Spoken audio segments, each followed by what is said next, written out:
प्रबल गरम गुड़गुड़ी बेले अघोषित विद्युत काट को लेकिन तातिले ग्रामवासी गंजाम चिकिटी तालपड़ावासी प्रतिवाद चिकिटी सेक्शन सुरंगी विद्युत कार्यालय ताला पकाई प्रतिवाद करिसेंती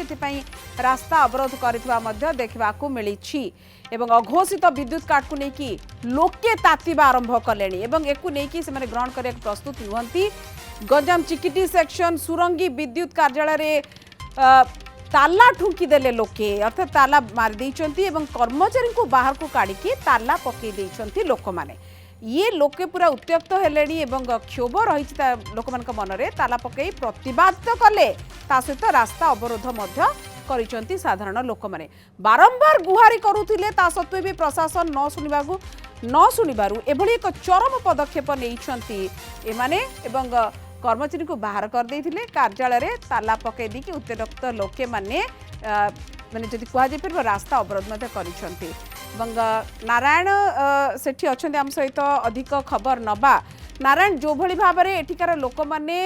जो पदक्षेप नेइचंती निहाती भाव में बहुत असंतुष्ट बहुत क्षोभ थिबो लोके कौन कहउचंती एवं जो प्रकार जो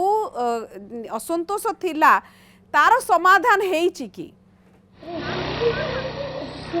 निश्चित भाव इतिश्री लोके सहिबे तो केते सहिबे वर्तमान यापटे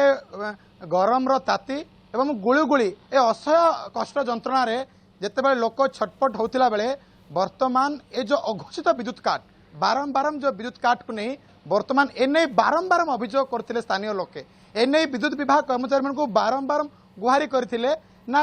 विद्युत काटिबा टिके कम कर जाऊ बिना कारण रे विद्युत काट कर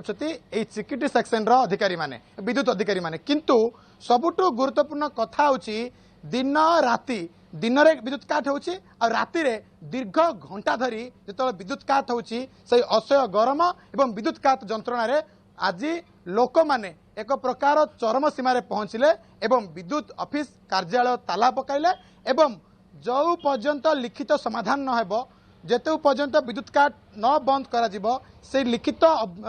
लेखि न देबा पर्यंत तांके एठी धारणा रे बसिबे रास्ता रोक करिवे एवं फंडा हांडी नहीं रोषे करी खाइबे जो पर्यंत उपस्थित अधिकारी न मानचंती तांको भूल न मानचंती सीधा सड़क प्रतिक्रिया नेबा स्थानीय लोक आज्ञा बारंबार विद्युत काट आज बाध्य हेले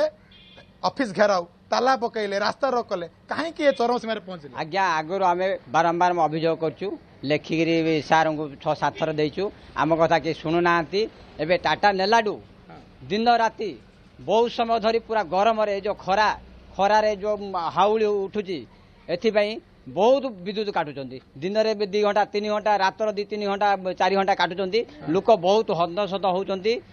सही पारती खरा ताती बिल्कुल सही पारना जदि विद्युत विभाग एप्रति ध्यान नदेवे आम रास्ता को ओह्लू समस्ते निश्चित ये वर्तमान प्रतिक्रिया वर्तमान तो समाधान फाट फिटी प्रतिश्रुति मिली किंतु लिखित प्रतिश्रुति मिलनी किंतु वर्तमान ये जो विद्युत विभाग मन मानिनी बिना कारण विद्युत काट करने सबुठ गुरुत्वपूर्ण कथा सरकार जदि अजात विभिन्न कौन कारण न थी जदि विद्युत कार जीव दृढ़ कार्यानुष्ठान मुख्यमंत्री चेतावनी देला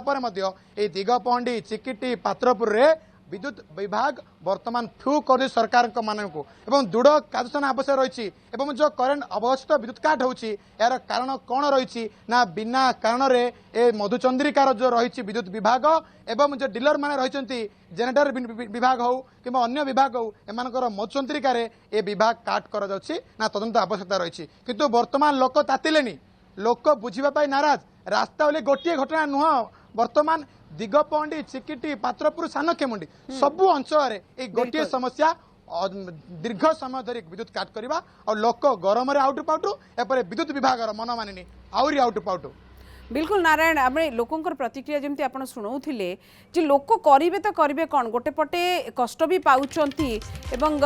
विद्युत विभाग शुणुनी तेणु चरम पदक्षेप नाक गोटे प्रकार बाध्य होती बहुत बहुत धन्यवाद किंतु ये केवल चिकिटीर कथा बोली कहि परिबानी उणादिके सारा ओडिसा रे एभली कंप्लेन बा अभियोग आसुची।